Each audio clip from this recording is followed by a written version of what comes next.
Have you ever dreamed of watching a movie inside the movie house while lying down and chilling out at the most comfortable bed that you wish you ever had? Well, that dream has finally arrived with the country's first cinema equipped with Tempur bed mattresses, only here at Uptown Mall's Tempur Cinema in BGC. Hello mga kakampo! Welcome again to another cinema review. And kung first time niya sa aming channel, first time din namin i-review itong Tempur Cinema, kaya please subscribe to stay updated with our upcoming episodes. Let's go! And yes, without further ado, we are showing to you the Philippines' first Tempur Cinema and how it looks on the inside. And kung napansin nyo kanina, napaka-warm and napaka-vibrant ng pagbati at pagsalubong sa amin ng kanilang mga crew. And as you noticed, talagang napaka-wide and napaka-spacious ng kanilang sinehan para dito. Hindi crowded ang pagkakalatag sa mga Tempur beds. By the way, Tempur is a mattress brand and I think pinapakilala nila yung brand sa atin through a full cinematic experience. Each bed is wide enough to accommodate 2 people. So yung isang ticket is actually for a shared bed. Perfect para sa inyong mga movie dates. Ticket costs 1,000 pesos per head. Medyo mahal, yes, mahal talaga. But I think it depends on the movie. Ang movie papanoorin namin dito is yung The Marvels. And marami din naman siyang inclusions na ipapakita ko sa inyo later on.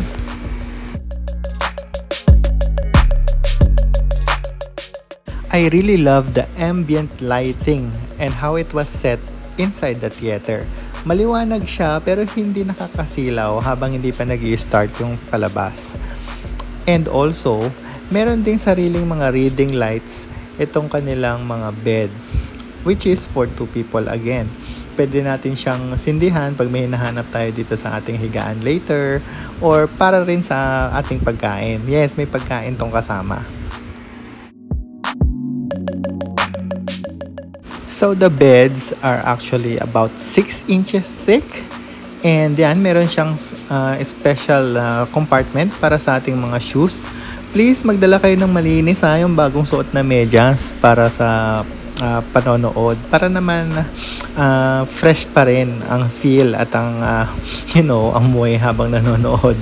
Pero if nakalimutan nyo, naka-sandals kayo, napansin nyo sa harapan, merong basket doon yung isa sa kanilang mga assistants. That's actually the extra socks that you can rent with them. And kasama nga din dito sa kanilang mattress is yung 2 blankets, super comfy blankets, and syempre 2 full-size na pillows. At itong remote, hindi to remote ng movie ito yung remote ng kama. So nare-recline kasi yung kama and I think that's actually the reason why medyo pricey din tong Tempur brand kasi napaka-ergonomic nung kanilang pag-recline ng kanilang mga beds. So automatic yan, ina-adjust nyo yung back portion and then also yung sa may paanan. Reminds me of, yung mga comfy beds, recovery rooms ng mga magagandang hospital. But this one, you won't feel na parang naka-confine kasi para siyang nasa hotel.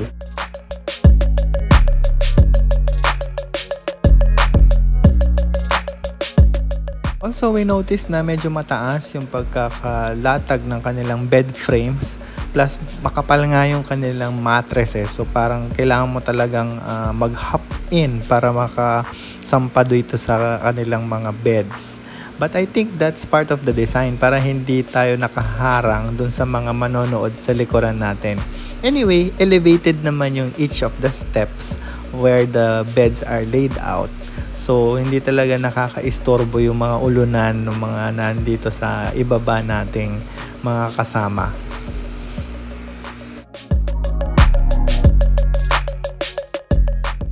Okay, so medyo stomach in muna tayo at napaghahalataan ng sobrang pag-relax natin.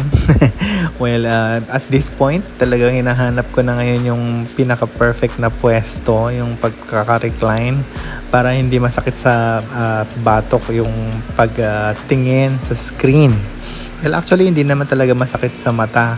As you can see, yung placing nung kanilang mga beds versus dun sa screen, saktong-sakto naman. Hindi naman nakakalula or hindi masakit sa mata.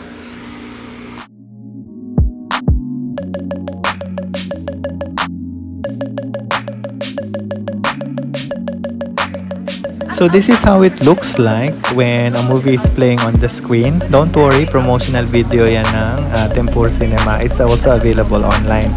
We won't show you any spoilers. So, itong linens nila, by the way, this is being replaced every film showing. So, siguradong hindi nire-reuse yung mga beddings and yung mga linens dito, no? Yun yung nandun sa announcement. At dumating na ang aming food. Ito yung free food na kasama sa ticket. So, para siyang breakfast in bed, di ba? O social. Ang kasama is isang maliit na panini bread. Ayan. May kasama pa siyang pinggan. And then, meron ding 350 ml na bottled water and 750 ml na soda. Ang flavor is, I think, depending on what's available for that day. Pero, if you want something else, meron silang menu na ipapakita ko sa inyo mamaya. So, you can order other type of food.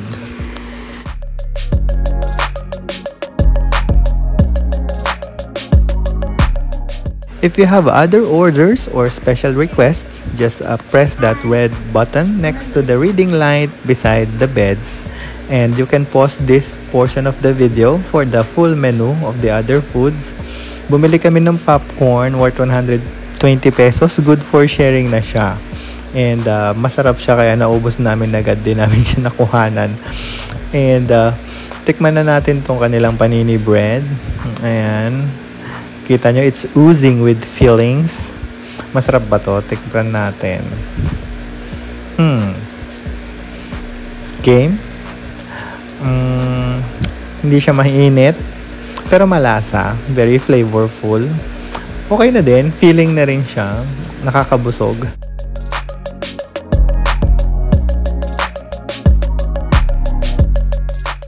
The best ang layout ng restroom nila dito. Alam niyo naman na gustong gusto ko sa sinehan, yung nasa loob na yung CR. And this time, Tempur Cinema, Mega World Cinema, got it right. The CR is just located behind the theater, just right after the entrance. Medyo maliit nga lang itong sa boys, 2 urinal saka isang cubicle lang. Hopefully sa ladies mas malaki kasi nga medyo maliit yung sa boys. And overall, would I recommend or should I recommend everyone to try this first ever bed cinema in the Philippines? Of course, kung may budget ba naman. Pero kahit wala, at least meron tayong another available option to treat and pamper ourselves or our special someone. Paminsan-minsan lang naman. Bago ko makalimutan, the movie house is also equipped with Dolby Atmos surround sound system. Ayan, literally surrounded yung sinihan ng mga bagong speakers, not only on the side and on the front, even at the center ceiling. So hindi ka haantukin kahit na sobrang lambot na higaan dito kasi napakalakas ng volume ng kanilang movies. And that's it. I hope you enjoyed this video. Please subscribe to our channel for more of our upcoming travel and honest reviews. Para sa inyo ang biyahe na to hanggang sa muli mga kakampo. God bless!